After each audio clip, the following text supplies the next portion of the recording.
The late afternoon sun slanted through the dusty blinds of a roadside diner.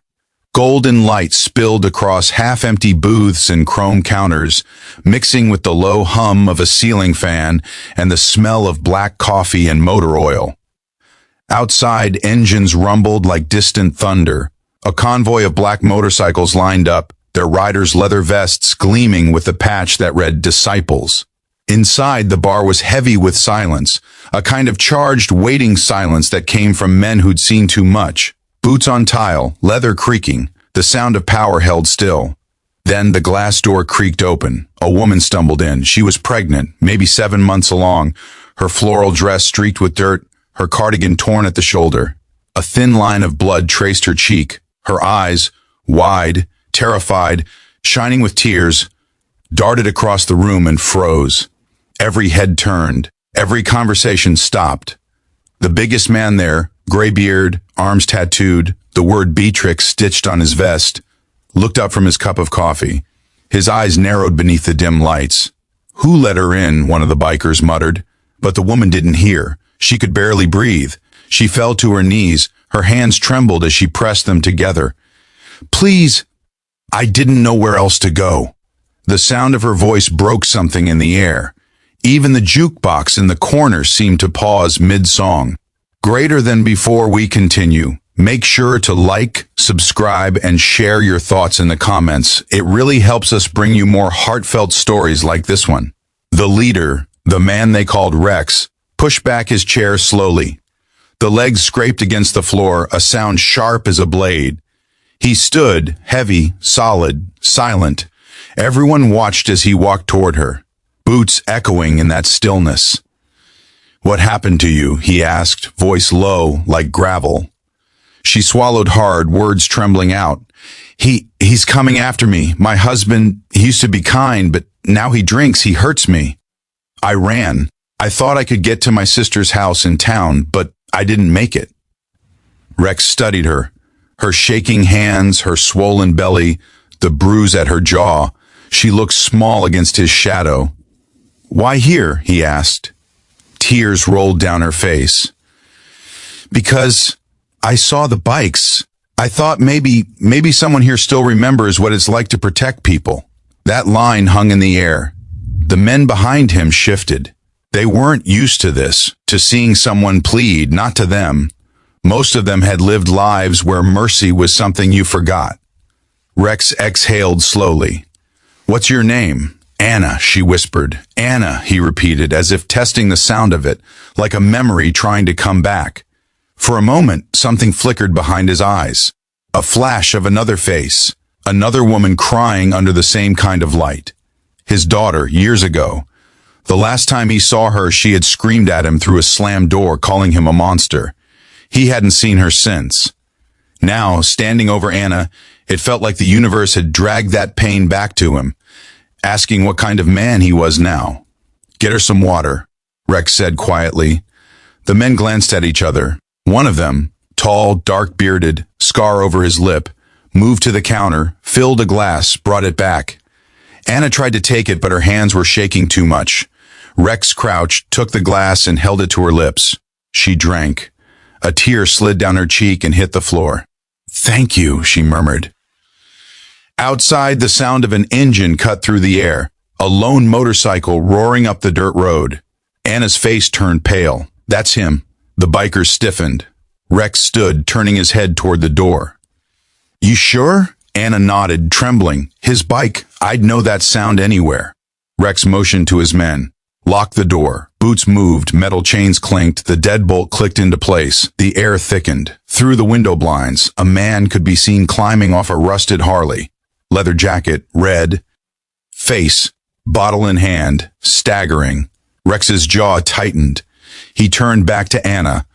"Stay down." The man outside slammed his fist against the door. "Anna, you think you can hide from me? You think I won't find you?" The bikers formed a line near the entrance. Rex walked forward slowly, rolling his shoulders, cracking his knuckles. Then he opened the door. "Who the hell are you people?" The man spat, his eyes darting to the patches on their vests. "You don't know who you're messing with." Rex stepped closer. No, he said softly. You don't. The man swung first, a wild, drunk punch that missed by a mile. Rex didn't even flinch.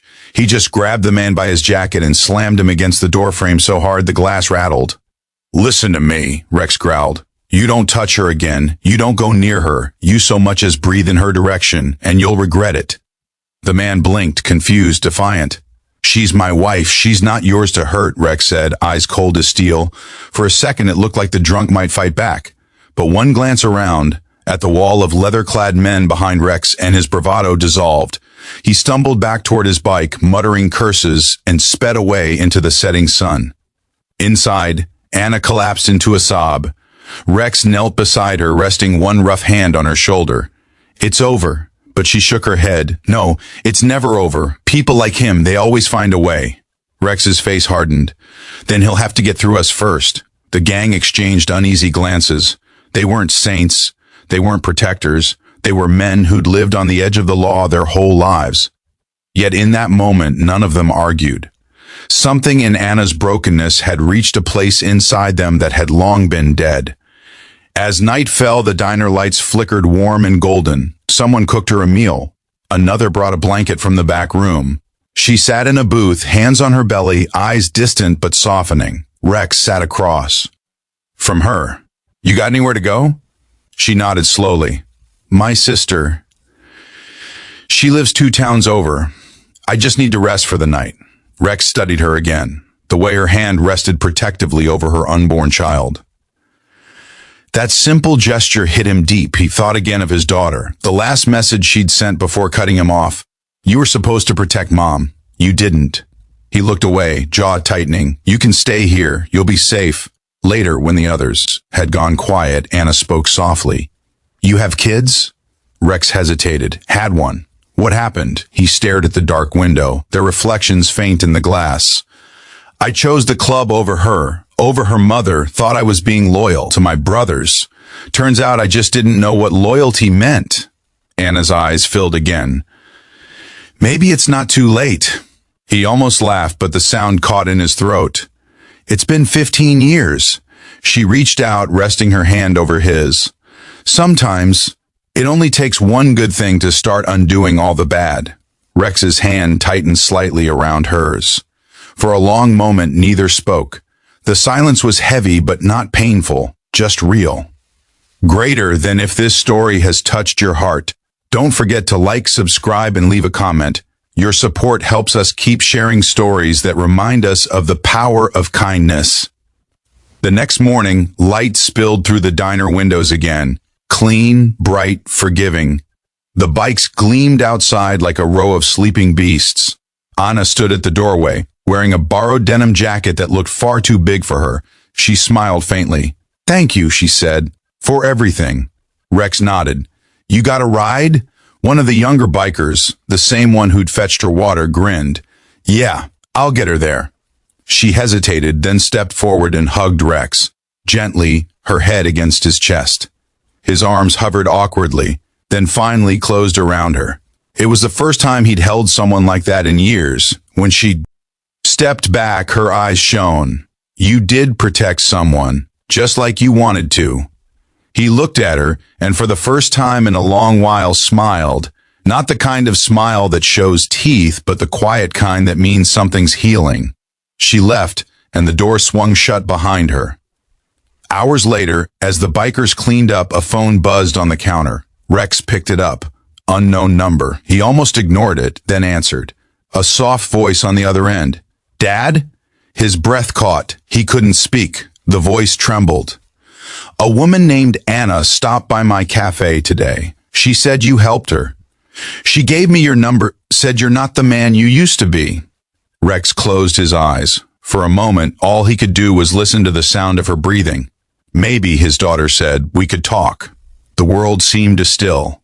Outside, the sun dipped low, the same golden light falling across his leather vest and the empty booth where Anna had sat. Yeah, he whispered. I'd like that. The bar fell silent again, but it wasn't the heavy kind anymore. It was peace, the kind that comes after years of storms. The bikes outside caught the last light of the day. Somewhere on the road, a pregnant woman drove toward a new beginning. And somewhere behind her, a father finally found the road back home.